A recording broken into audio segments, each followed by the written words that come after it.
الحمد لله وكفى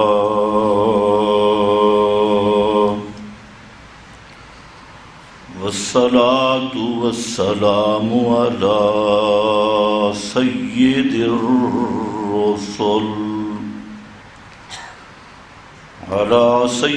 الرسل وخاتم الأنبياء.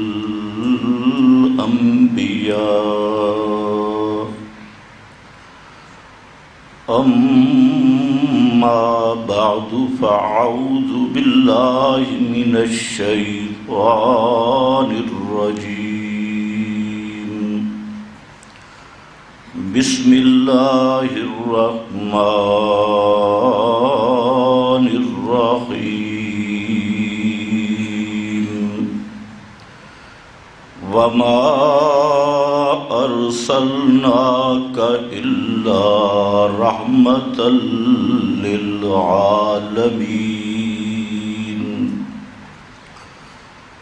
سبحان ربك رب العزة عما يصفون وسلام على المرسلين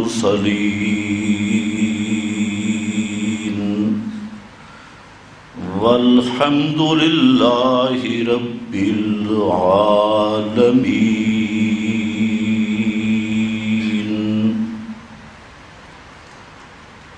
انتہائی قابل قدر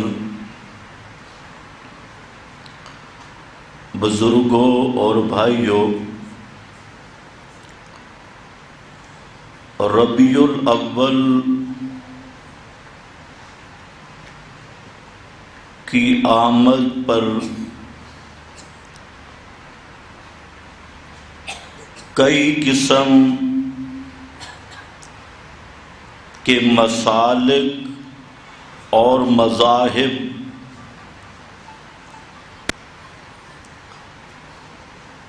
بڑے بڑے جلسوں کا انعقاد کرتے ہیں اور اپنے اپنے انداز میں نبی کریم صلی اللہ علیہ وسلم کے ساتھ اپنی محبت کا اور عقیدت کا اظہار کیا جاتا ہے، اور اس میں کوئی شک اور شبہ نہیں کہ ایمان کی بنیاد اور ایمان کی ماہیت اور حقیقت کا دار و مدار نبی کریم صلی اللہ علیہ وسلم کے ساتھ سچی اور خالص محبت پر ہے۔ اگر کسی انسان کے دل میں پیغمبر کریم صلی اللہ علیہ وسلم کی سچی محبت نہیں، حقیقی محبت نہیں، تو وہ انسان کبھی ایماندار یا مسلمان کہلوانے کا مستحق نہیں بنتا۔ اس پر کتاب و سنت کے بے شمار دلائل موجود ہیں۔ تو یہ مسئلہ امت میں ایک اتفاقی مسئلہ ہے اور بنیادی مسئلہ ہے، اور محبت کے لیے ظاہر بات ہے کہ کمالات کا استحضار ضروری ہے۔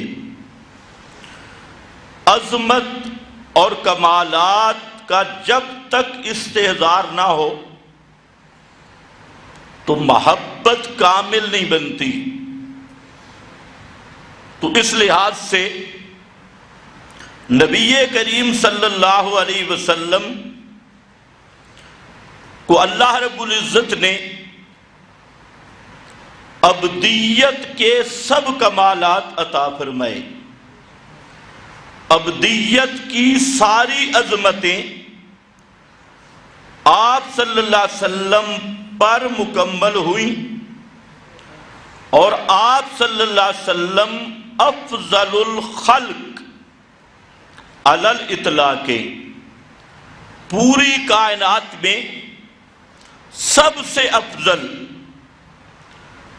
مطلق طور پہ اور ہر لحاظ سے ابدیت کے کمالات کا منتہا ہیں حضرت محمد مصطفیٰ صلی اللہ علیہ وسلم۔ یہ ایک مستقل موضوع ہے جو انشاءاللہ آئندہ چل کے آ جائے گا، اور پھر اسی کے ساتھ محبت کا تقاضا ادب بھی ہے۔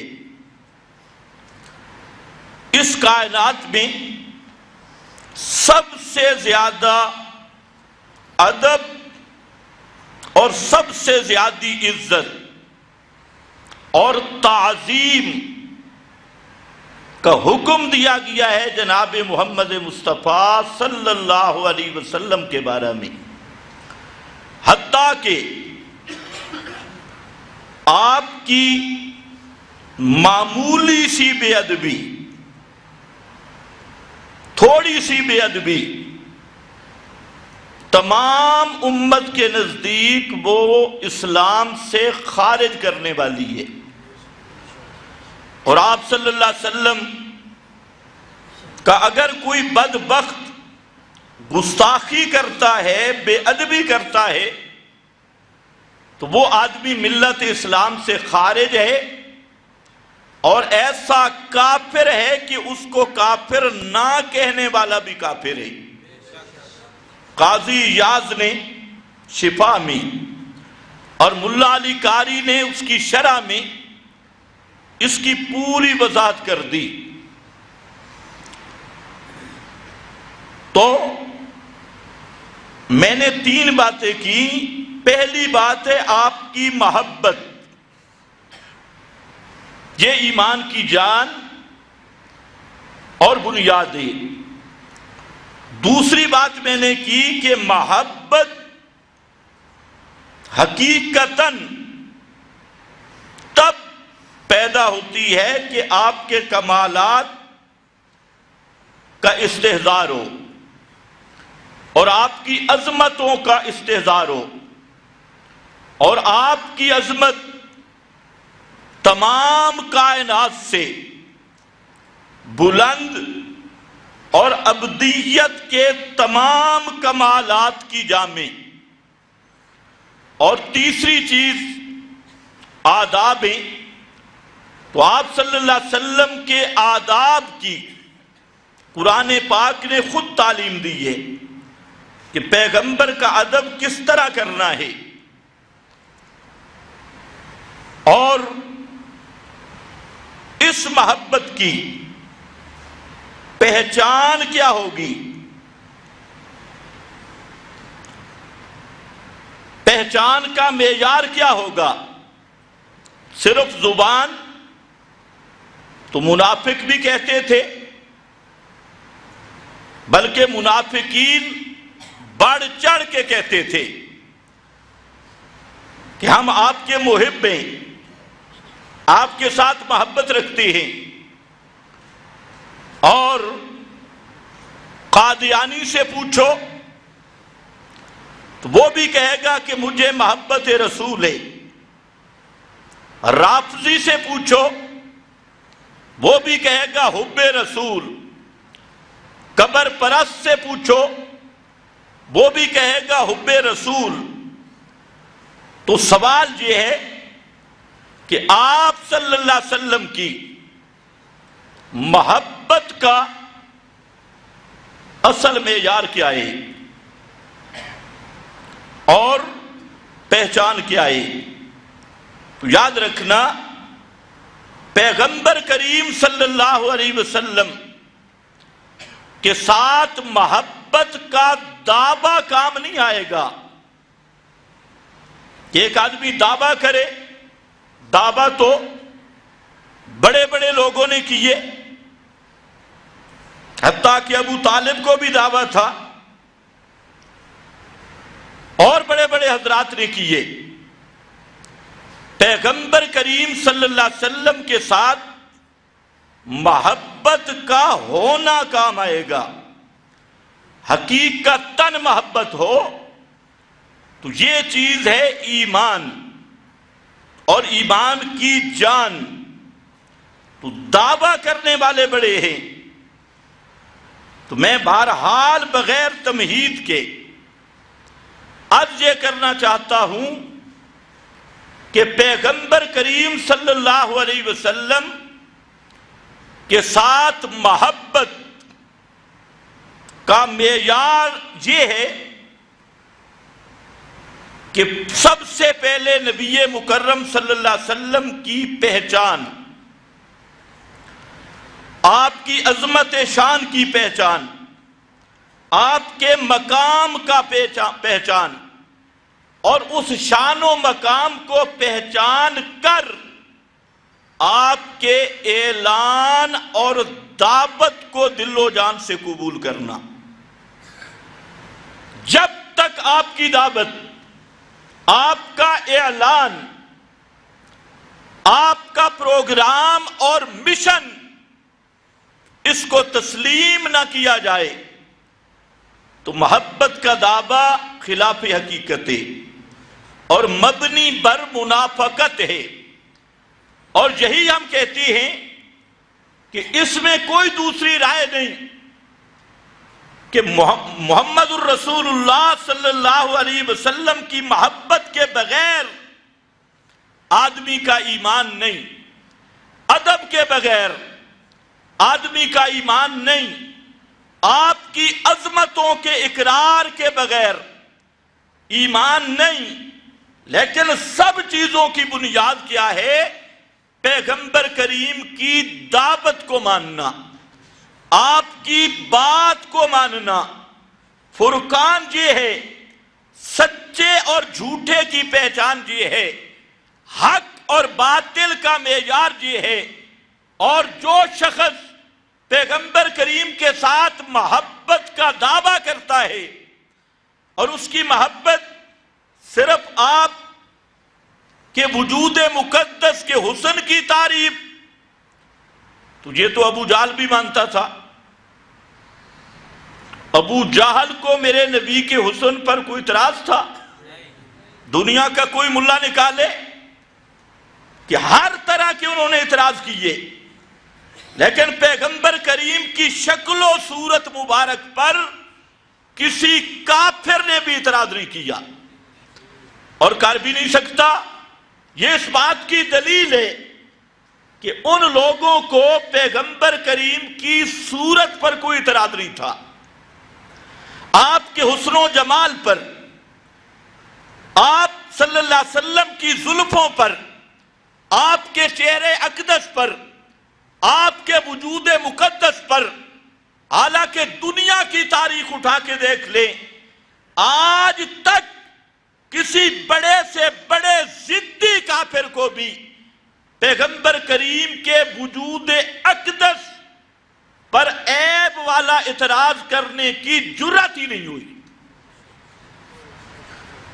تو یہ میرے اس دعویٰ کی دلیل ہے کہ ابو جہل بھی میرے نبی کے حسن کو مانتا تھا، آپ کی صورت کو مانتا تھا، آپ کے کردار، آپ کے اخلاق۔ پہلی ابتدائی صورتیں جو نازل ہوئی، قرآن نے کہہ دیا اِنَّكَ لَعَلَىٰ خُلُقٍ عَظِيمٍ، میرے پیغمبر آپ خلق عظیم پر ہیں۔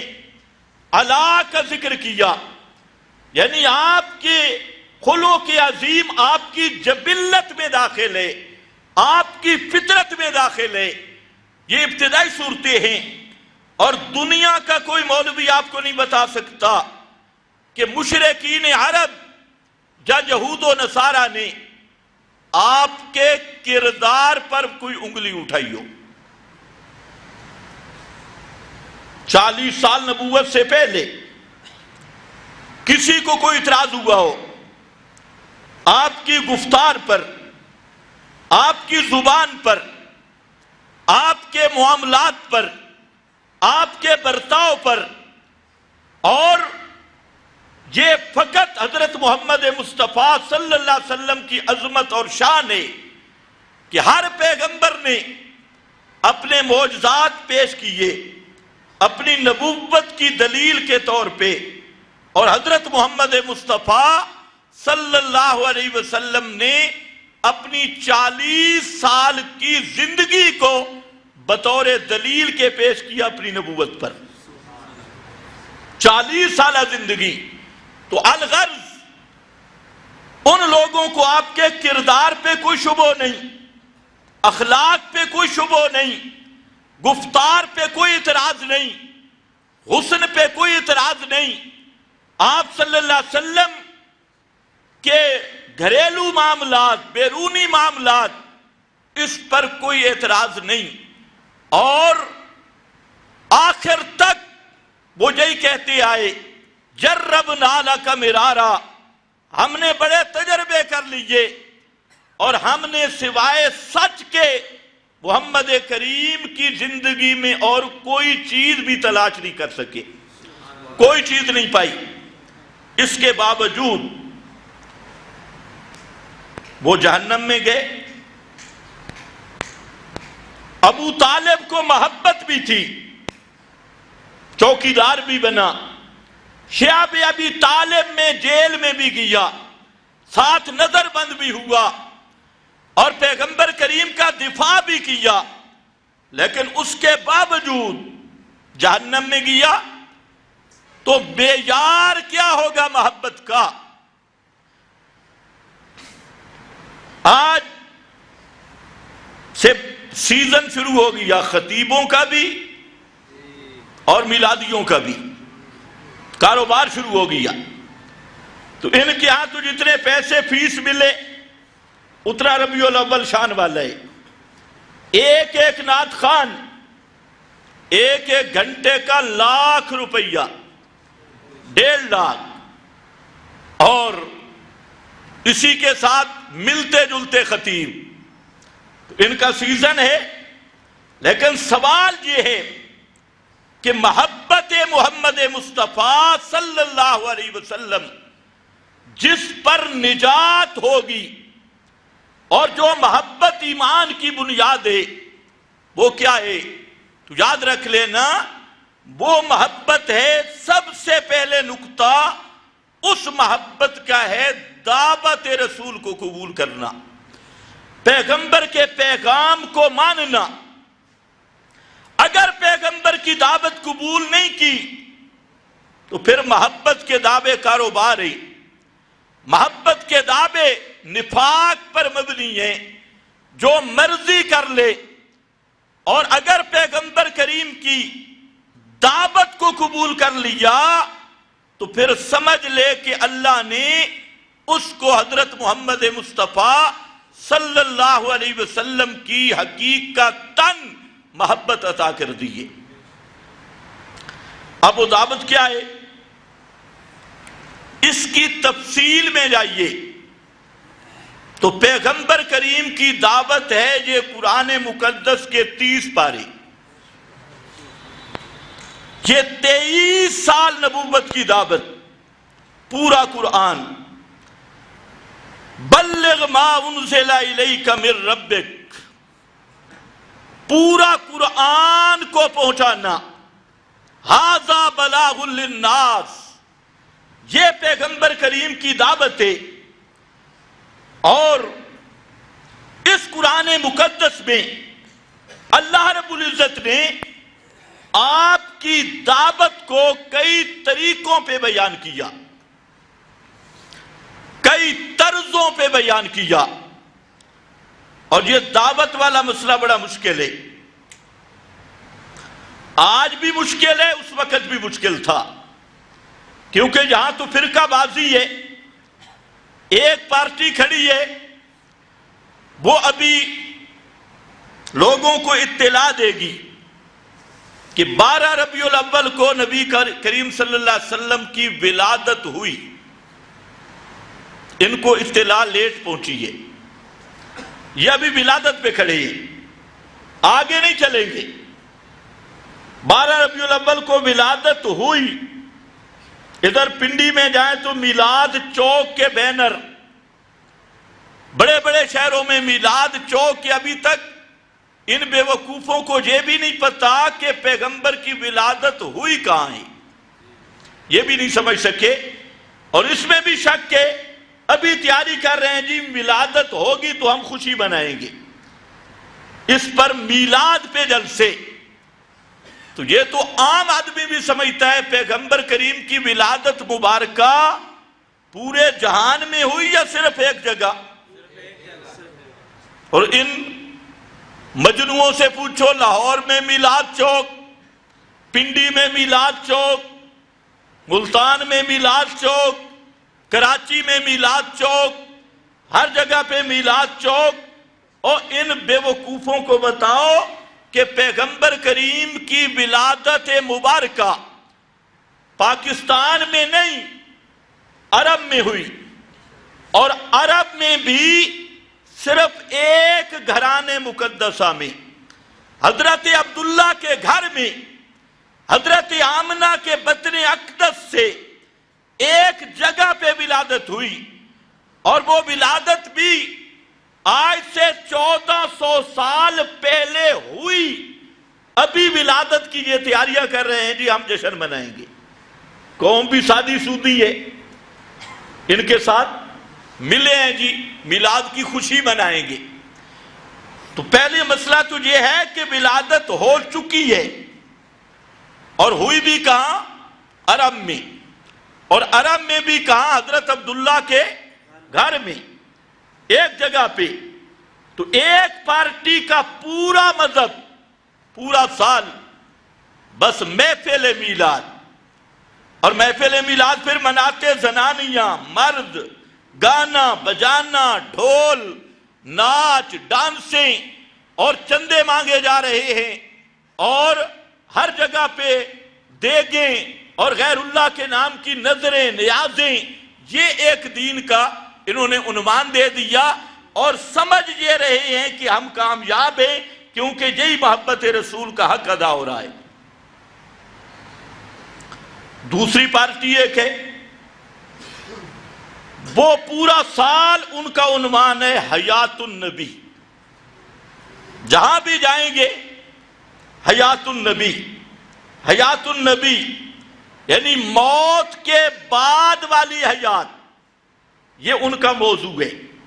حیات دنیاوی ہے جی، موت اوپر اوپر آئی جی، اندر سے موت نہیں. تو وہ اپنی روٹی کا ذریعہ بنا رہے ہیں، اور تو مسئلہ ہے کوئی نہ، حیات النبی. لیکن اشاعت التوحید و سنہ پہ اللہ کی رحمت ہے، ہم ولادت بھی مانتے ہیں، ولادت کی عظمت بھی مانتے ہیں. ہم پیغمبر کریم کی وفات بھی مانتے ہیں، اور وفات کی اور موت کی عظمت بھی مانتے ہیں. اور ہم پیغمبر کریم کی موت کے بعد والی حیات بھی مانتے ہیں، اور دنیا سے کئی درجہ افضل حیات مانتے ہیں، برزخ کی حیات مانتے ہیں. لیکن ہمارا مشن اور ہماری دعوت وہ ہے جو دعوت محمدیہ ہے. ہم کہتے ہیں لوگوں، اس وقت تک خدا کی قسم کامیاب نہیں ہو سکتے جب تک محمد مصطفیٰ کی دعوت کو تسلیم نہ کرو. دعوت انداز محمدی، دعوت محمدی، انداز بھی میرے پیغمبر والا، دعوت بھی میرے پیغمبر والی. تو دعوت محمد مصطفیٰ تفصیلاً دیکھیں تو پورا قرآن ہے، اور اس قرآن میں کئی رنگ ہیں.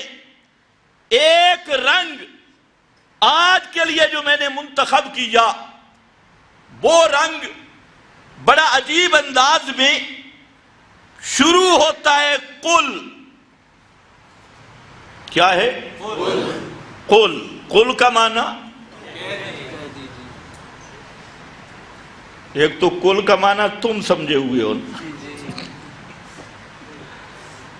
قل لفظ قل کے ساتھ، اور قل کا معنی اعلان کرو، اعلان کرو، کائنات کے سامنے اعلان کرو۔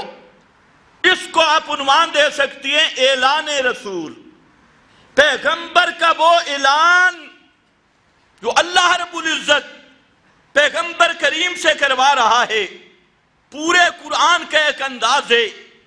تو یہاں میں نے پڑھی سورت الانبیاء کی آیت، اس میں پیغمبر کریم کی عظمتوں کو بیان کرتے ہوئے ساتھ دعوت کا ذکر کیا۔ فرمایا ما ارسلناک الا رحمتا للعالمین، میرے محبوب ہم نے بھیجا آپ کو اس پوری کائنات کے لیے باعث رحمت بنا کر، باعث رحمت بنا کر۔ علماء جانتے ہیں رحمتن مفعول لہو ہے۔ فرمایا ما ارسلناک، ہم نے نہیں بھیجا آپ کو الا رحمتا للعالمین، مگر رحمت کر کر، شیخ الہند کا ترجمہ ہے رحمت کر کر، یعنی باعث رحمت للعالمین، تمام جہان والوں کے لیے، جہان کی ہر چیز پر میں رب رحمت کرنا چاہتا تھا تو آپ کو بھیجا تاکہ میں اللہ پوری کائنات پہ اپنی رحمتوں کی بارشیں برسا دوں۔ ما ارسلناک الا رحمتا للعالمین۔ اب وہ رحمت کیا ہے؟ فرمایا وَنُنَزِّلُ مِنَ الْقُرْآنِ مَا هُوَ شِفَاءٌ وَرَحْمَةٌ مَا كُنْتَ تَرْجُو أَن يُلْقَى إِلَيْكَ الْكِتَابُ وَلَٰكِن رَحْمَةً مِّن رَبِّكَ، وہ رحمت آئی، اس رحمت کا نام قرآن ہے۔ تو فرمایا میرے پیغمبر آپ کو پورے جہان کے لیے رحمت بنایا، اور کون سی رحمت دے کے بھیجا؟ کون سی میں رحمت کرنا چاہتا تھا؟ وہ رحمت ہے وَنُنَزِّلُ مِنَ الْقُرْآنِ، وہ قرآن والی رحمت ہے، اور قرآن کی رحمت پوری کائنات کے لیے ہدی للناس، پوری کائنات کے لیے ہدایت کا سامان بنایا، پوری کائنات کے لیے نجات اور آخرت میں اللہ رب العزت کے غضب سے بچنے کے لیے، دنیا میں اللہ کی ناراضگی سے بچنے کے لیے قرآن بھیجا۔ تو پیغمبر رحمت بن کے آئے اور رحمت قرآن والی لائے۔ اب وہ رحمت کیا ہے؟ ایک تو میں نے بتایا عمومی، جو تفصیلی رحمت ہے وہ 30 پارے قرآن کی، لیکن یہاں پر اللہ نے خلاصہ بیان کیا۔ وہ رحمتن کیا ہے؟ قل انما یوحا الی انما الہکم الہ واحد۔ قل، اعلان کر میرے پیغمبر، یہ ہمارا اصل موضوع ہے۔ قل، اعلان کر میرے پیغمبر، انما یوحا الی، میری طرف صرف ایک مسئلہ آیا ہے۔ انما یوحا، 30 پاروں والا قرآن، اس میں مسئلہ ایک آیا، اور وہ مسئلہ کیا ہے؟ انما الہکم الہ واحد۔ اے لوگو، تمہارا الہ ایک ہے، تمہارا الہ صرف ایک ہے۔ یہ ہے قرآن مقدس کا اہم مسئلہ، مخدوم مسئلہ، پیغمبر کے مشن والا مسئلہ، پیغمبر کی دعوت والا مسئلہ۔ فرمایا آؤ اس نقطے پہ آ جاؤ۔ یہودیوں کو بھی دعوت دی، اور یہودیوں آ جاؤ، عیسائیوں کو دعوت دی۔ فرمایا آ جاؤ، مشرکین، دنیا جہان کے سب فرقے، سب کو دعوت یہ ہے کہ اے کائنات والو، اس کائنات کا الہ وہ صرف ایک ہے، اس کے ساتھ دوسرا الہ کوئی نہیں۔ کتنی صاف دعوت ہے.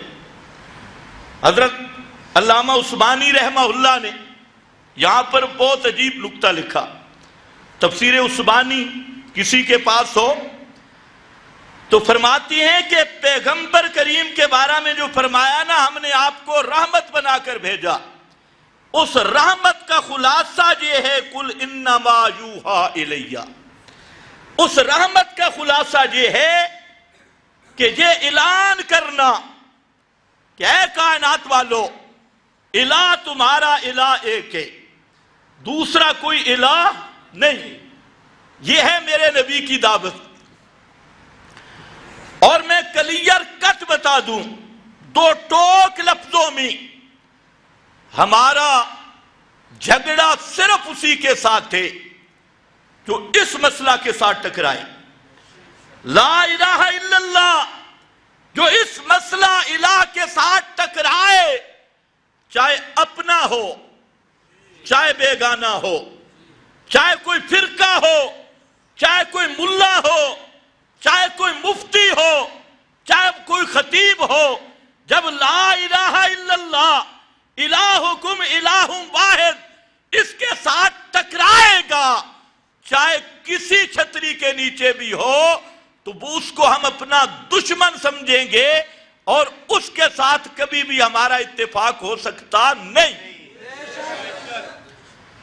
اور جو آدمی اس مسئلے پہ آ جائے کہ الہ صرف بولو الہ صرف ایک اللہ، اس مسئلے کو مان لے کہ الہ صرف اللہ ہے، خدا کی قسم یہ مسئلہ سمجھ کے مان لے، اختلاف رہتے ہی کوئی نہیں ہے. یہ تو سب امت کو جوڑنے والا نقطہ ہے. صرف یہ امت نہیں، ساری امتیں اس نقطہ پہ جمع ہو سکتی ہیں، اور یہی پیغمبر کریم کی دعوت بھی ہے اور نقطہ اتحاد بھی ہے. اور جب آج جتنے فرقے ہیں وہ اس لیے بنے کہ بنیادی طور پر انہوں نے الوہیت کا مقام نہیں سمجھا. مسئلہ الہ نہ سمجھنے کی وجہ سے امت میں انتشار آیا اور امت میں فساد آیا. اور یہ ڈنکے کی چوٹ پہ سن لو، ہمارے مد مقابل جتنے فرقے ہیں ان سب میں ایک بنیادی خرابی ہے، اور وہ یہ ہے یا تو مسئلہ الہ کی حقیقت نہیں سمجھتے یا مسئلہ الہ کے وفادار نہیں بنتے. مسئلہ الہ کے حقیقت نہ سمجھے وہ بھی باغی ہے، اور مسئلہ الہ کا حق ادا نہ کرے، اس کے ساتھ وفاداری نہ کرے، غداری کرے، وہ بھی باغی ہے، اور باغی کو کسی قانون میں بھی رعایت مل سکتی نہیں. اب یہ پیغمبر کریم کی دعوت پورے قرآن مقدس میں اللہ رب العزت نے کئی عنوانوں کے تحت اس کو بیان کیا، جیسے یہاں الہکم الہ واحد. اسی طریقہ سے دوسرے مقام پہ سورہ سبا ہے اور اس کی آیت نمبر 65 ہے، اس میں اللہ رب العزت نے فرمایا قل اعلان کر میرے پیغمبر انما انا منذر، بے شک میں منذر ڈرانے والا ہوں، آگاہ کرنے والا ہوں. کس بات سے؟ وما من الہ الا اللہ، میں یہ بات سے آگاہ کرنے آیا ہوں ما من الہ الا اللہ، اللہ کے سوا کوئی الہ نہیں. ما من الہ الا اللہ، یہ ہے دعوت. اور دعوت کس لفظ کے ساتھ؟ قل. کون سے؟ یار قل میں نے منتخب کیا ہے، یہ تو سب کو یاد ہے. آپ کے تو بڑے بڑے مولوی قل شریف پڑھتی ہیں. قل کہہ دیجئے انما انا منذر، میں آگاہ کرنے والا ہوں. اور آگاہ کس سے کیا؟ مسئلہ کیا ہے؟ مسئلہ ہے ما من الہ الا اللہ الواحد القہار، اللہ کے سوا الہ کوئی نہیں۔ اور اللہ کون ہے؟ الواحد۔ اللہ کون ہے؟ الواحد۔ وہ ذات میں واحد، وہ صفات میں واحد، وہ حقوق میں واحد، وہ افعال میں واحد۔ اللہ کی صفت جیسی کسی کی صفت نہیں، اللہ کی ذات جیسی کسی کی ذات نہیں، اللہ کے کاموں جیسے کسی کے کام نہیں، اللہ کی شانوں جیسی کسی کی شان نہیں۔ القہار وہی غالب ہے، اور وہ کون ہے؟ رب السماوات والارض، جو آسمان کی مخلوق کا بھی مشکل کشا، زمین کی مخلوق کا بھی مشکل کشا، وما بینہما، آسمان و زمین کے درمیان جو کچھ ہے اس پر بھی وہ مختار کل، اور اس پر بھی وہ رب اور پالنہار، العزیز الغفار۔ وہ غالب بھی ہے، العزیز، سب پہ غالب، سب پہ بھاری، باقی سب اس کے مقابلہ میں کمزور اور محتاج ہیں۔ الغفار، اور وہی اللہ جو الہ ہے، وہی گناہوں کو معاف کرنے والا ہے، دوسرا کوئی گناہوں کو معاف کرنے والا بھی نہیں۔ اسی طریقہ سے یہ پورا قرآن اسی دعوت کے ساتھ فرمایا قل، سورۃ الکہف پہ، اور آیت نمبر اس کی 110 سے، اس میں بھی لفظ کل کے ساتھ یہی مسئلہ بیان ہوا۔ اور یوحا الیہ انما الہکم الہ واحد، میری طرف بھی یہ آئی کہ لوگو الہ، تمہارا الہ واحد ایک ہے، الہ کوئی دوسرا نہیں۔ یہ 110 آیت ہے، سورۃ الانبیاء وہ بھی پیش کر چکا ہوں، اور وہ یہ آیت انما آگے ذکر کیا، فہل انتم مسلمون، کیا تم اس کو ماننے والے ہو اور اس پر ایمان رکھنے والے ہو۔ اسی طریقہ سے قرآن مقدس کا ایک لمبا مضمون چلا جس میں دعوت اور اعلان کیا گیا، جس کی بنیاد یہ ہے کہ کائنات والو الہ صرف ایک ہے، اس کے سوا کوئی دوسرا الہ نہیں ہے۔ تو لفظ الہ میں سارا جھگڑا ہے۔ اور یہ بات بھی سمجھ لو، اکثر مولویوں کو الہ کا معنی بھی نہیں آتا، کسی سے پوچھ لو، اکثر مولوی بیچارے الہ کا معنی نہیں سمجھتے، اس لیے ان کو پیغمبر کی دعوت کا علم ہی نہیں کہ پیغمبر نے دعوت کیا دی۔ اب اسی کو کھولنا ہے۔ میں نے لفظ بولا کہ یہ جو مسئلہ ہے، مسئلہ الہ، کہ الہ صرف ایک اللہ ہے، دوسرا کوئی الہ نہیں۔ بھائی اتنے تک تو اتفاق ہے یا نہیں؟ ابھی تو الہ عربی بول رہا ہوں، یہاں تک تو مانو۔ یہ بھی مشرک بھی ضربے لگاتا ہے، کوئی ہو، اور پہلے مانا پکا۔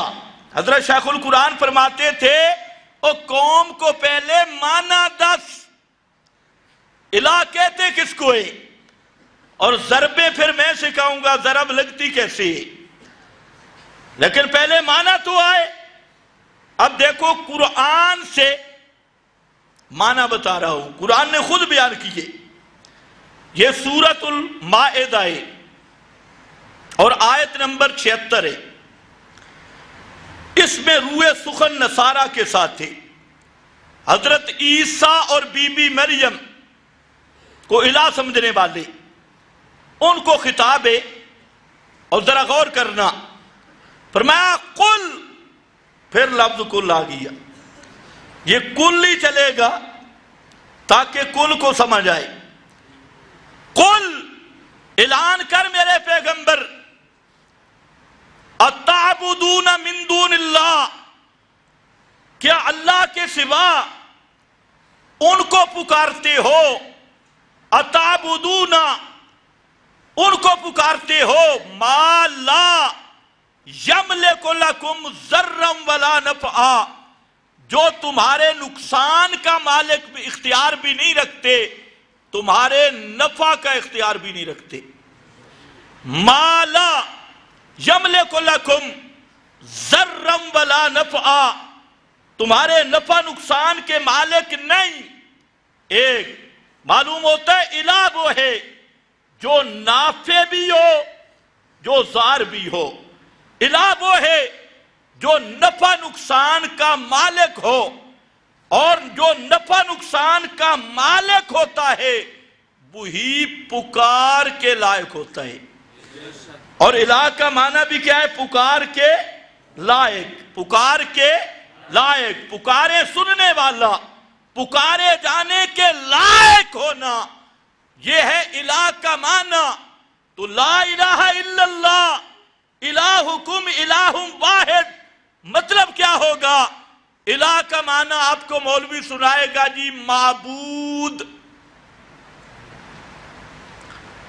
لیکن معبود عربی ہے جو اردو ہے، عربی۔ اچھا پھر آسان کرے گا جی عبادت کے لائق، عبادت پھر عربی ہے، اس کو کہو عربی نہ بول، اپنی بولی میں بول۔ معبود عربی، عبادت عربی، پھر تھوڑی ترقی کرے گا جی بندگی کے لائق، بندگی کے لائق، تو بندگی فارسی۔ معبود معنی وہ بھی صحیح، لیکن سمجھ معبود اللہ کے سوا معبود کوئی نہیں، بالکل ٹھیک، لیکن معبود کا کیا معنی؟ اللہ کے سوا عبادت کے لائق کوئی نہیں، بالکل ٹھیک، لیکن عبادت کا کیا معنی؟ اللہ کے سوا بندگی کے لائق کوئی نہیں، بالکل درست، پر بندگی کا کیا معنی؟ توجہ ہے میری طرف؟ بس یہاں آ کر بریک، یہ بزرگوں نے منع کیے اس باس میں نہ پڑھو۔ تو جس بزرگ نے الہ کا معنی سمجھنے سے منع کیا ہے وہ بزرگ اول نمبر کا شیطان ہے، پہلے نمبر کا ابلیس ہے، جس نے کہا ہے کہ الہ کا معنی نہ سمجھو۔ جب تک الہ کا معنی سمجھ نہیں آئے گا اس وقت تک مسلمان نہیں ہو سکتے، کیونکہ ایمان نام تصدیق کا ہے، پوچھو علماء سے، اور تصدیق تب ہوتی ہے کہ پہلے علم ہو۔ جب تک علم نہیں، جانتا نہیں، مانے گا کیسے؟ تصدیق کا معنی ماننا، اور ماننا تب جاتا ہے کہ پہلے جانے۔ تو جب جانا ہی نہیں تو مانے گا کیسے؟ تو اس لیے یہ ہے پیغمبر کی دعوت۔ چاہیے تو یہ تھا کہ ہر عالم یہ مسئلہ بیان کرتا، لیکن افسوس ہے اکثر علماء اس مسئلے کے مد مقابل کھڑے، بیان کرنا تو دور کی بات، اس مسئلہ کا مقابلہ کرتے ہیں اور تحریف کرتے ہیں۔ تو یاد رکھ لو، تمام مفسرین نے ایک جملہ لکھا کہ عبادت کس چیز کا نام ہے؟ تین طریقے سے مسئلہ الہ کا معنی سمجھو مختصر۔ پہلا طریق یہ ہے، عبادت کا کیا معنی؟ تو کہتی ہیں عبادت غایت تذلل کو کہتی ہے، عاجزی اور انکساری کا آخری درجہ، اقصی غایت تذلل، عاجزی اور انکساری اور ذلت کا آخری درجہ، اس کا نام عبادت ہے۔ میں نے کہا بات سمجھ نہیں آئی کہ عاجزی، ذلت، انکساری کا آخری درجہ اگر عبادت ہے تو پھر سوائے سجدے کے کوئی چیز عبادت نہیں، کیونکہ ذلت اور انکساری کا منتہا اور آخری درجہ صرف سجدہ ہے۔ سجدے میں جو ذلت ہے، آدمی اپنا ماتھا زمین پہ رگڑتا ہے، رکوع میں وہ ذلت نہیں۔ رکوع میں جو ذلت ہے قیام میں وہ ذلت نہیں. جبکہ میں نے شریعت کو دیکھا، یہاں قیام بھی عبادت، یہاں دوڑنا بھی عبادت، یہاں اکڑنا بھی عبادت، تو تیری عاجزی کا اقصی درجہ کہاں گیا؟ غایت تذلل. یہاں تو مشرک کے سامنے تکبر کرنا بھی عبادت ہے. علماء نے کہا ہر تکبر حرام ہے، لیکن بدعتی اور مشرک کے سامنے سینہ تان کے کھڑا ہونا یہ بھی سب سے اونچے درجے کی عبادت ہے. پھر تکبر کہاں گیا، غایت تذلل کہاں گئی؟ تو اس لیے میں انکار نہیں کرتا، علامہ بیضاوی، روح المعانی، مدارک، سب علماء نے یہ لکھا غایت تذلل، خفاجی، لیکن تو نے نہیں سمجھا کہ غایت تذلل کہتے کس کو ہیں. علامہ ابن القیم، حافظ ابن القیم نے اس نقطہ کو حل کیا کہ غایت تذلل ہے کیا چیز.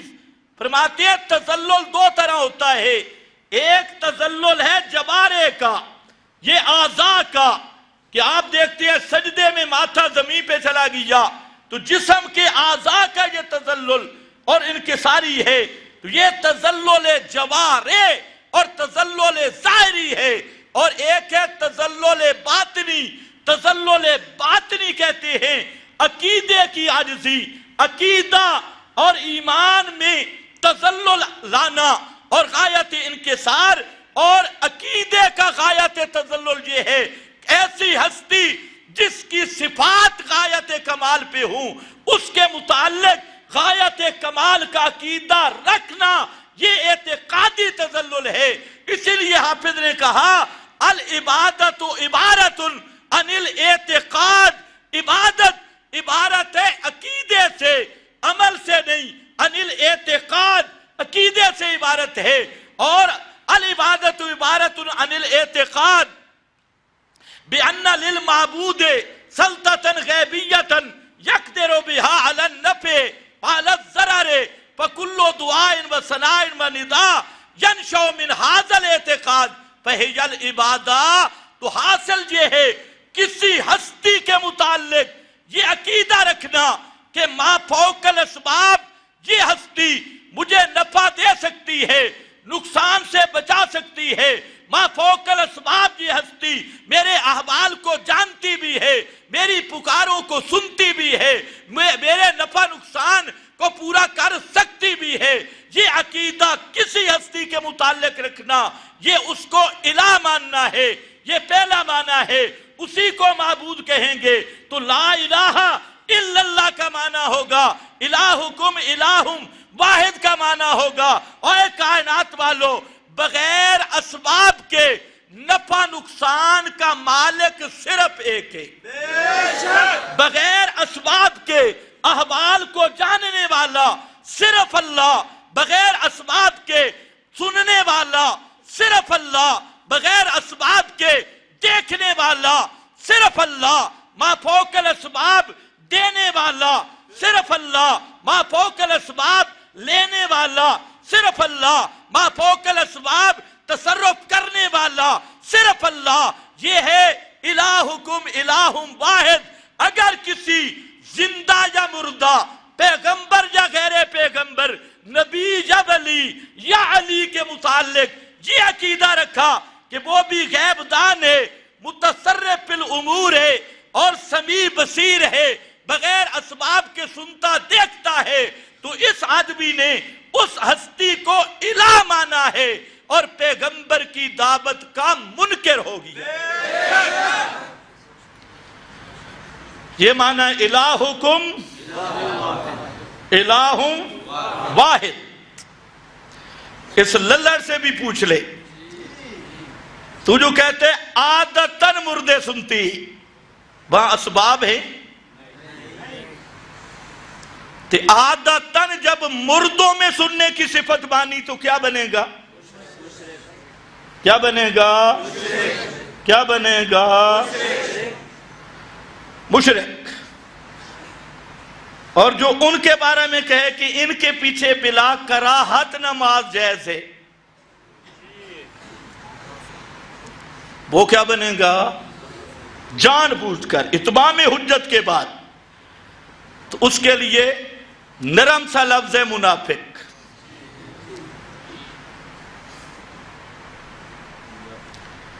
کیوں؟ منافق وہی ہوتا ہے جو مشرک کی تائید کرے. منافق کون ہوتا ہے؟ جو مشرکوں کا خوشامدی ہو، اہل بدعت کی خوشامد کرے، وہ منافق ہے. جس کا اہل توحید کے ساتھ لڑائی، اہل بدعت کے ساتھ پیار ہو، وہ کون ہوتا ہے؟ اونچے بولو شابش، کون ہوتا ہے؟ جو اہل توحید سے لڑے اور کوئی بڑا بدعتی آئے تو لمبا پڑ جائے اور بدعتیوں کی خوشامدیں کرے، مشرکوں کی تعظیمیں کرے، ان کو اپنا بابا ماننے پہ فخر کرے اور ان کو ہر طرح جناب ان کو امام بنائے، تو وہ کیا بنے گا؟ تو جھگڑا کس میں ہے؟ مسئلہ الہ میں. جو الہ کا منکر ہے، دوسروں کو الہ مانتا ہے، وہ مشرک ہے.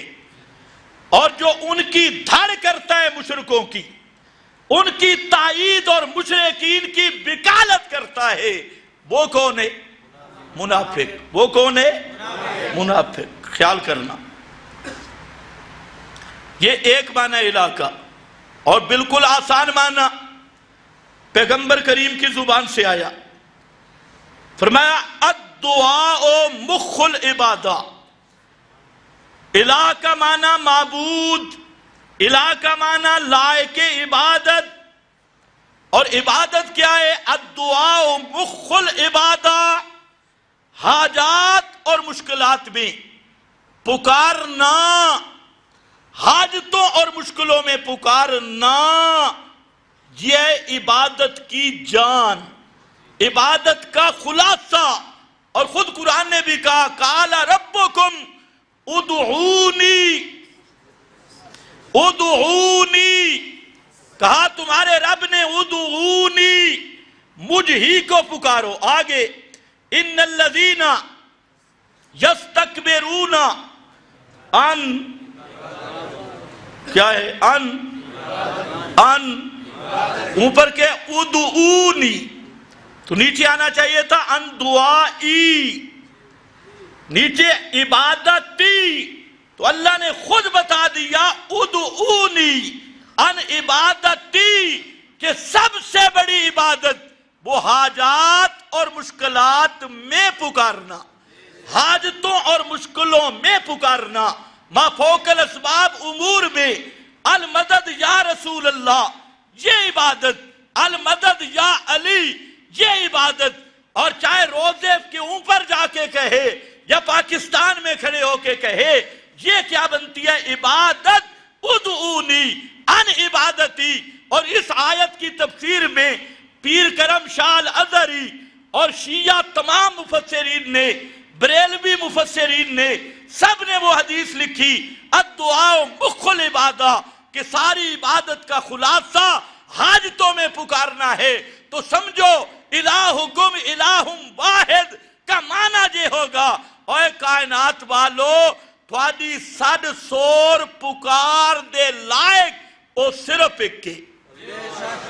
سد سور پکار دے سداں تے سوراں دے لائق. یہ ہمارے حضرت مولانا حسین علی نے اپنی زبان میں معنی کیا. سد سور دے لائق، سد سور پکار دے لائق ہونا یہ رب کا خاصہ ہے. تو یہ ہے پیغمبر کی دعوت.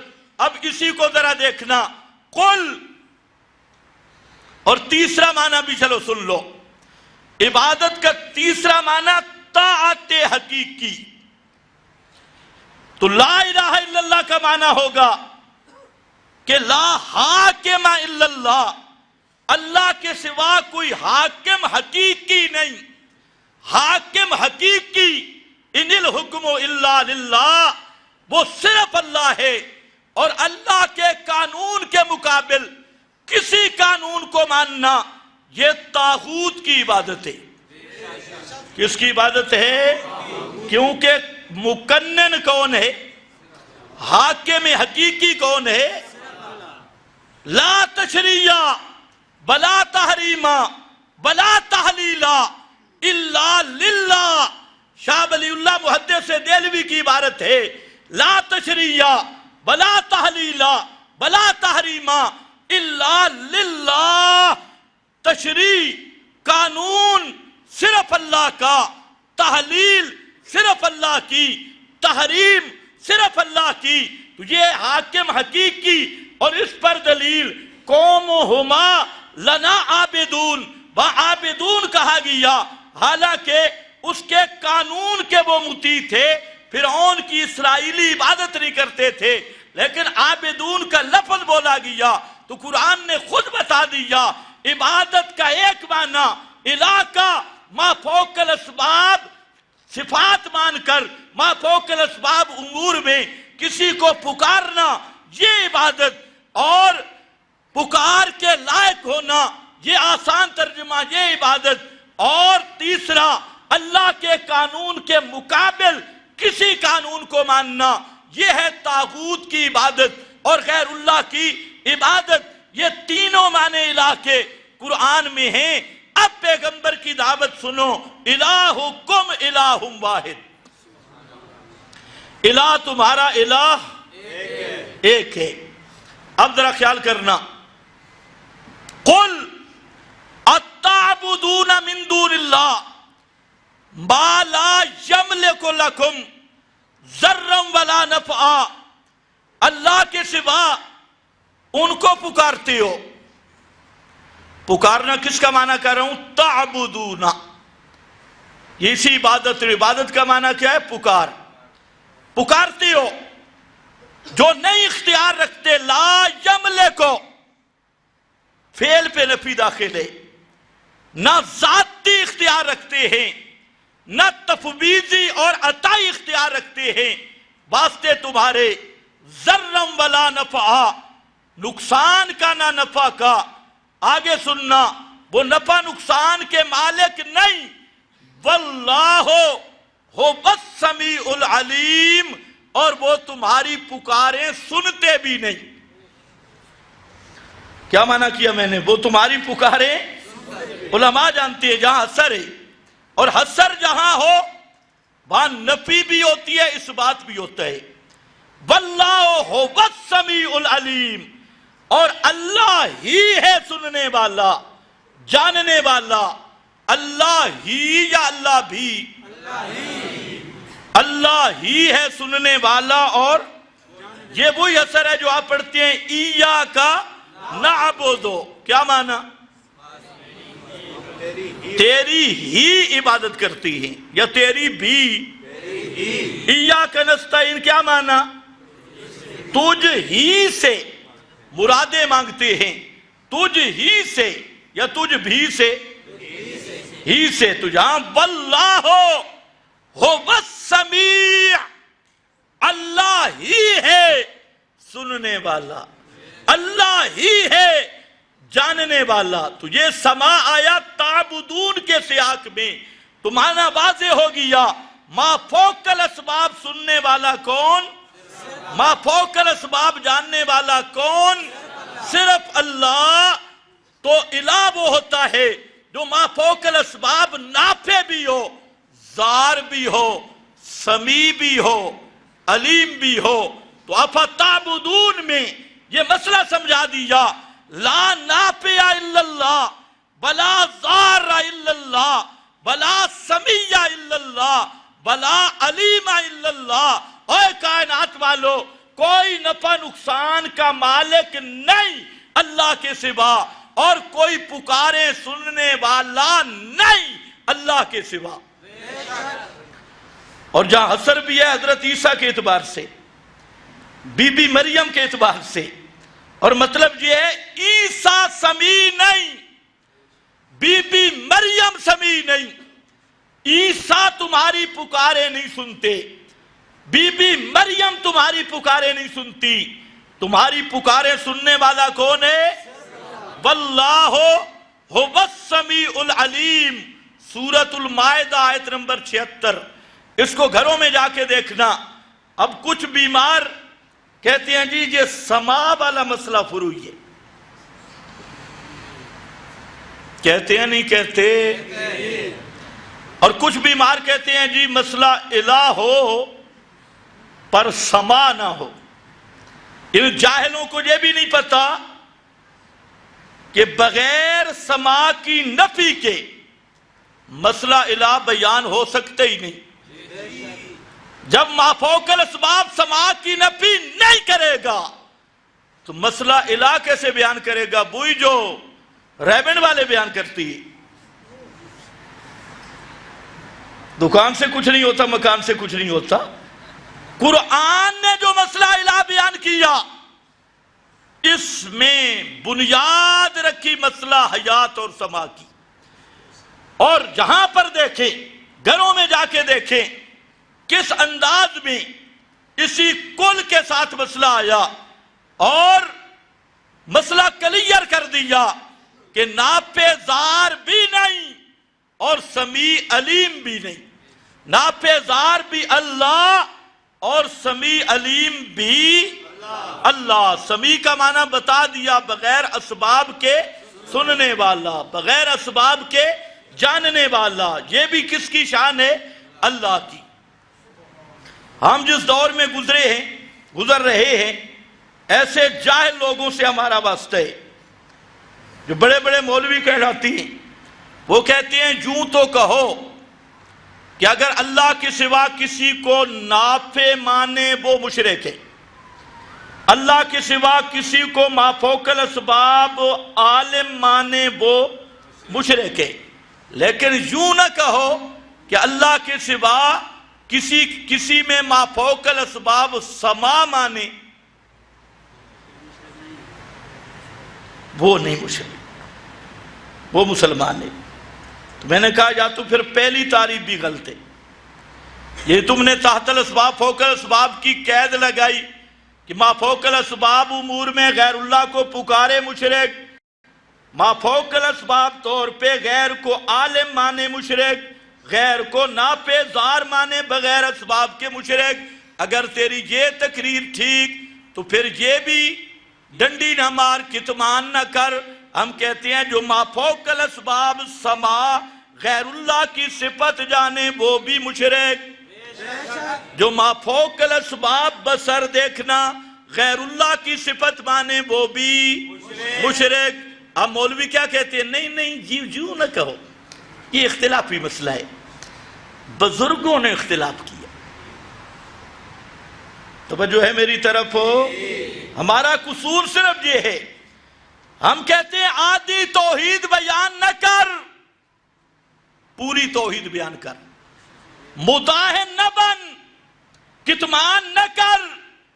یہ پہلی بنیاد بیان کرتا ہے، اور لوگوں کے سامنے کہ ما فوق الاسباب سننے، ما فوق الاسباب نفع نقصان کا مالک اللہ، ما فوق الاسباب جاننے والا اللہ، ما فوق الاسباب متصرف اللہ، ما فوق الاسباب پکاریں پوری کرنے والا قبول کرنے والا اللہ۔ تو میں کہتا ہوں یہاں نہ رکنا، آگے بھی چل اور کہ ما فوق الاسباب سننے والا بھی صرف اللہ، ما فوق الاسباب دیکھنے والا بھی صرف اللہ۔ لیکن جہاں پر آ کر زبانیں گنگ ہو جاتی ہے، توجہ ہے؟ یہ ہے مسئلہ الہ والسمیع العلیم، اور ہے کس لفظ کے ساتھ؟ قل اعلان کر میرے پیغمبر، اتعبدون من دون اللہ ما لا یملک لکم ضرا ولا نفعا واللہ هو السمیع العلیم۔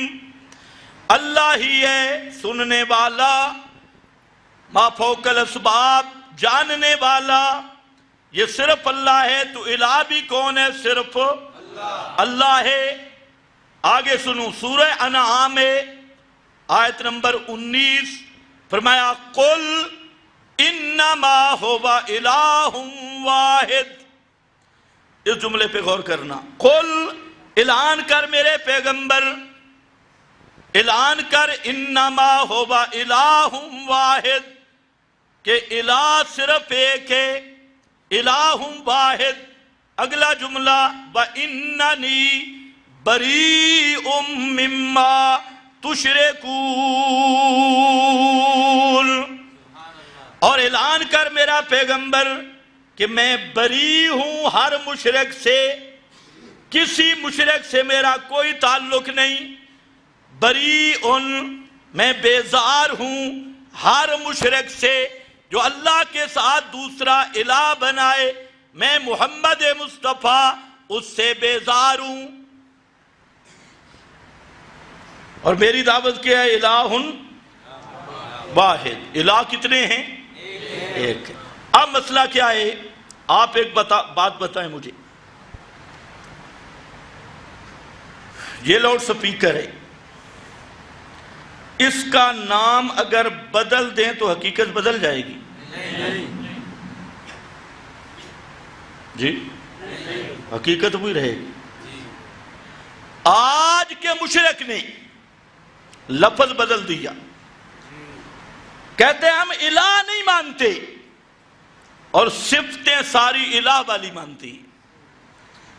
آج کے مشرک سے پوچھو، کلمہ گو مشرک سے، تو کیا کہے گا؟ ہم تو الہ نہیں مانتے، ہم تو ان کی عبادت نہیں کرتے. تو آپ ان سے پوچھ لو پھر الہ کا معنی بتا کیا ہے. جو الہ کا منصب الوہیت کا اور لفظ الوہیت کی حقیقت ہے تم ان انبیاء اولیاء میں مان چکے ہو، اور جو ارکان ہیں عبادت کے تم ان کے لیے مانتے ہو. کیا انبیاء اولیاء کو پکارا نہیں جاتا؟ تو پھر الہ کا کیا ماننا ہے؟ ان کے نام کی نظر نیاز نہیں دی جاتی، پھر عبادت کا کیا معنی ہے؟ تو لفظ بدلنے سے حقیقت نہیں بدلتی. جتنا مرضی تم تعبیلیں کر لو، جب تک الوہیت کی حقیقت غیر اللہ میں کسی تعبیل سے بھی مانو گے اس وقت تک مشرک رہو گے، اس وقت تک توحید نصیب نہیں ہو سکتی. صرف الفاظ کے چکر تعبیلوں سے تو کچھ نہیں ہوگا. شرک کا نام عشق رکھ لے، قربت رکھ لے تو حقیقت بدل جائے گی؟ قطعاً نہیں. یہ ایک دھوکہ ہے. اب سنو اس کی مزید تشریح اسی لفظ کل کے ساتھ. فرمایا قل من ینجیکم من ظلمات البر والبحر. او مشرکو، قل اعلان کر میرے پیغمبر ان مشرکوں کے سامنے، من ینجیکم، کون ہے وہ جو نجات دیتا ہے تم کو، من ظلمات البر والبحر، سمندر اور خشکی کی مشکلات میں. کبھی جنگلوں میں پھنس جاتے ہو، کبھی دریاؤں میں پھنس جاتے ہو، کبھی خشکی پہ، کبھی سمندر پہ. وہ کون ہستی ہے جو تمہیں ان مشکلات سے نجات دیتا ہے؟ تدعونہ تضرعا وخفیا، ہر طرف سے مایوس ہو کر اسی کو پکارتے ہو. تضرعون، تدعونا، تضرعا وخفیا، گڑ گڑا کر، آرزویں کر کے، عاجزیاں کر کے. وخفیا، لئن انجانا من هذه لنکونن من الشاکرین. وہاں تو تم کہتے ہو اگر آج بچ گئے، اللہ نے ہمیں نجات دے دی تو آئندہ شرک نہیں کریں گے. شاکر کا معنی مواحد، آئندہ پکے توحید پہ رہیں گے. آج ہمیں سمجھ آ گئی. تو فرمایا قل، بیان کر میرا پیغمبر، اللہ ینجیکم منہا، اللہ ہی ہے اور کوئی نہیں جو خشکی اور تری کی مصیبتوں میں تمہیں نکالتا ہے. وَمِن كُلِّ كَرْبٍ، اور ہر شدت سے، ہر مصیبت اور ہر دکھ سے. مِن كُلِّ كَرْبٍ ثُمَّ أَنْتُمْ تُشْرِكُونَ، پھر تم اللہ کے شریک بناتی ہو. جب جپیڑا چڑھتا ہے، مشکلات میں پھنس جاتے ہو، تو اس وقت پکارتے بھی اللہ کو ہو، اور تمہاری مشکلیں حل بھی کون کرتا ہے؟ اللہ۔ اور تم وعدہ کرتے ہو پھر شرک نہیں کریں گے، لیکن جب اس مصیبت سے نکل جاتے ہو پھر شرک کرنا شروع کر دیتے ہو۔ تو یہ قرآن پاک سورۃ الانعام ہے، آیت نمبر 85 ہے، اس میں یہ پورا مضمون ذکر کیا اور کائنات کو بتایا کہ سمندری مصیبتیں ہوں، خشکی میں مصیبتیں ہوں، بیماریاں ہوں، اولاد مال کی مصیبتیں ہوں، سب کرب اور مصیبتوں اور دکھ درد میں مشکل کشا، حاجت روا، یہ سارے دکھڑے ٹالنے والا وہ صرف اللہ ہے، اللہ کے سوا اور کوئی نہیں۔ اور یہی الوہیت کا راج ہے، یہی الوہیت کی تشریح ہے کہ خشکی یا تری یا زمین کسی حصہ میں بھی کوئی بھی مشکل آئے تو مشکل کشا ہونا یہ الہ کی صفت ہے، یہ الہ کی صفت ہے۔ کیوں؟ اس لیے کہ جاننے والا بھی اللہ اور سننے والا بھی اللہ۔ اور قل سنو، قل لا یعلم من فی السماوات والارض الغیب الا اللہ۔ اعلان کر میرا پیغمبر، یہ ہے مشن محمد مصطفیٰ، اس پہ آ تو پھر میں دیکھوں۔ اس سے لوگوں کو روکنے کے لیے کیا جی بازار سجا دو تے جھنڈیاں لگا دو، حلوے کھاؤ تے بخشے جاؤ، جتنی جھنڈیاں لگاؤ تے بازار سجاؤ۔ وہ بازار سجانے پیچھے رہ گئے۔ ہاں، اگر سچا چاہنے والا ہے محمد مصطفیٰ کا تو سب سے پہلے محمد الرسول اللہ کا مشن مان، دعوت مان، ورنہ محبت کا دعویٰ منافقت پہ مبنی ہوگا۔ پہلے پیارے پیغمبر کا اعلان اور دعوت ماننی ہوگی۔ فرمایا اعلان کر میرے پیغمبر، قُلْ لَا يَعْلَمُ مَنْ فِي السَّمَاوَاتِ وَالْأَرْضِ الْغَيْبَ إِلَّا اللَّهُ۔ آسمان و زمین میں کوئی بھی غیب جاننے والا نہیں۔ غیب جاننے والا کون ہے؟ غیب جاننے والا کون ہے؟ صرف اللہ۔ کوئی پیغمبر غیب دان نہیں، کوئی ولی غیب دان نہیں، کوئی پیر فقیر زندہ مردہ غیب دان نہیں۔ غیب دان ہونا الا اللہ، یہ صرف اللہ کی شان ہے، اللہ کے سوا اور کوئی بھی نہیں۔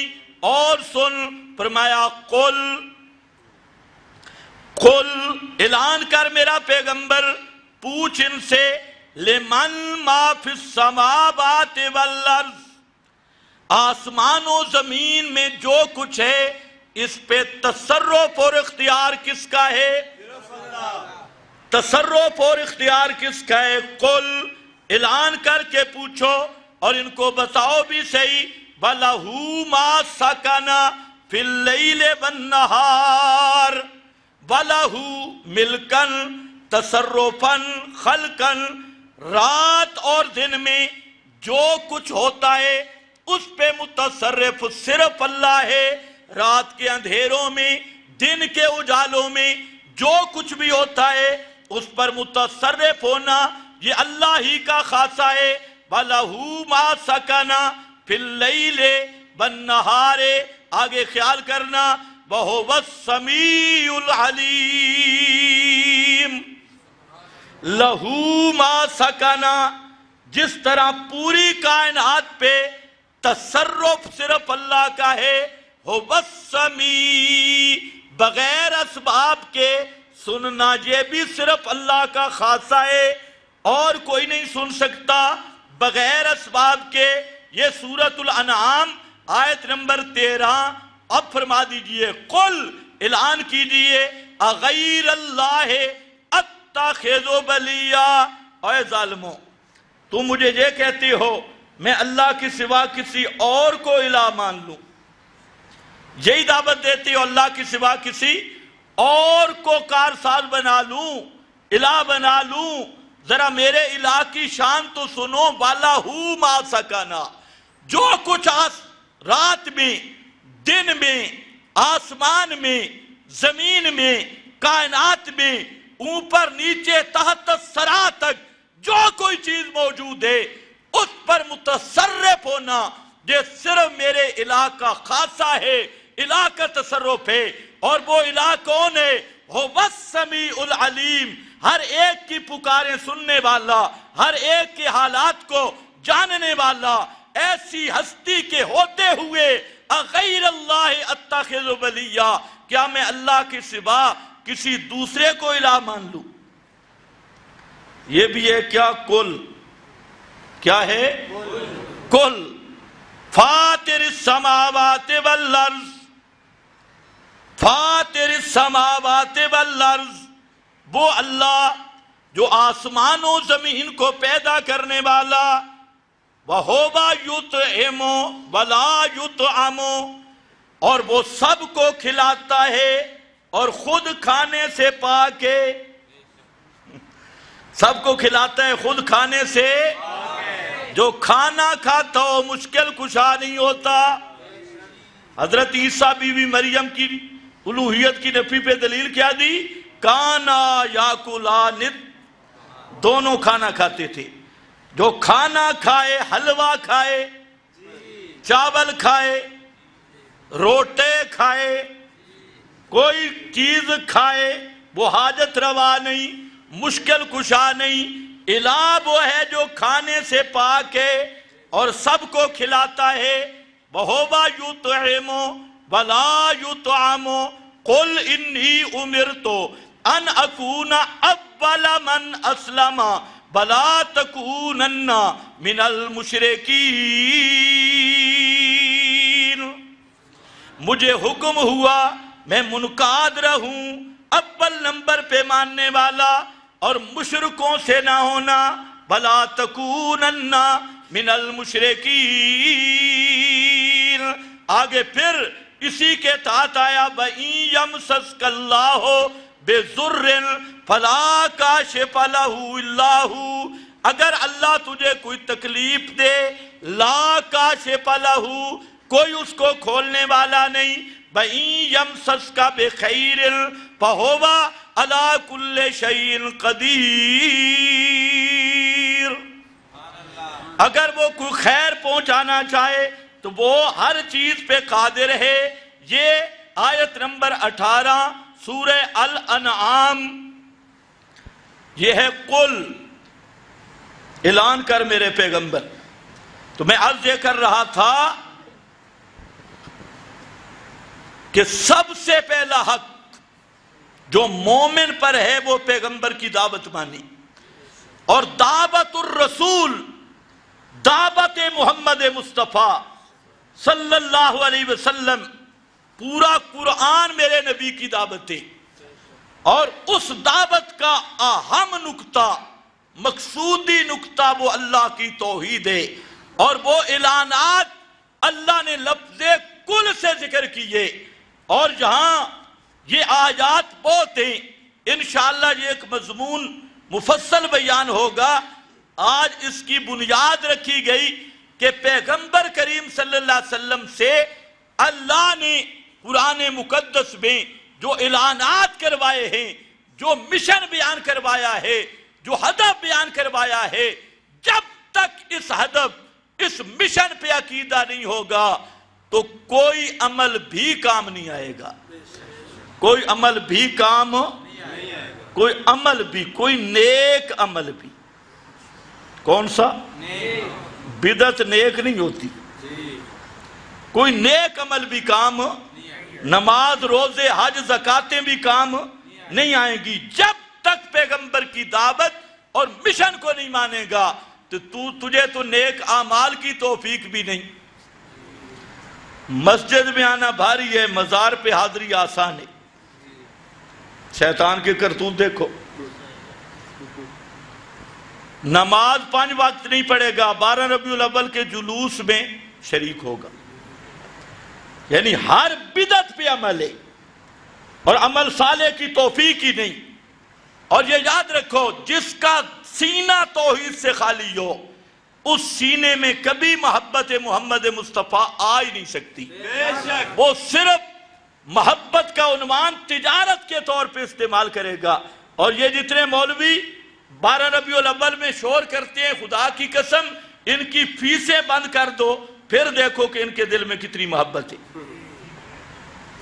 ان کی تجارتی پروگرام بند کر دو۔ اب یہ رسمیں تمہارے اندر بھی آ گئی، اور خطیب لڑتے ہیں، پیسے نہ دو نا گالیاں بھی نکالتی۔